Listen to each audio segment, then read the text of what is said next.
অসমৰ দুৰ্ভাগ্য হৈছে যে দিলৱাৰে যি কয় তাকে এছাম মানুহে বিশ্বাস কৰে আৰু দিলৱাৰৰ দৰে মানুহৰ আমি বিৰোধী আৰু বিজেপিৰ জন্মই হৈছে দিলৱাৰৰ দৰে মানুহক খতম কৰাৰ কাৰণে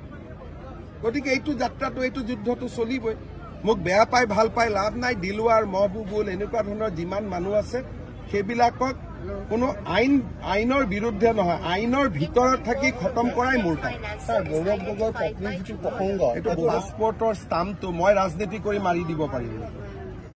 অসমৰ দুৰ্ভাগ্য হৈছে যে দিলৱাৰে যি কয় তাকে এছাম মানুহে বিশ্বাস কৰে আৰু দিলৱাৰৰ দৰে মানুহৰ আমি বিৰোধী আৰু বিজেপিৰ জন্মই হৈছে দিলৱাৰৰ দৰে মানুহক খতম কৰাৰ কাৰণে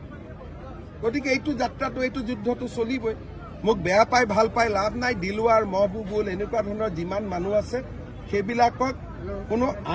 আইনৰ বিৰুদ্ধে নহয় আইনৰ ভিতৰত থাকি খতম কৰাই মোৰ কাম গৌৰৱ গগৈৰ পত্নীৰ যিটো প্ৰসংগ এইটো পাছপৰ্টৰ ষ্টাম্পটো মই ৰাজনীতি কৰি মাৰি দিব পাৰিম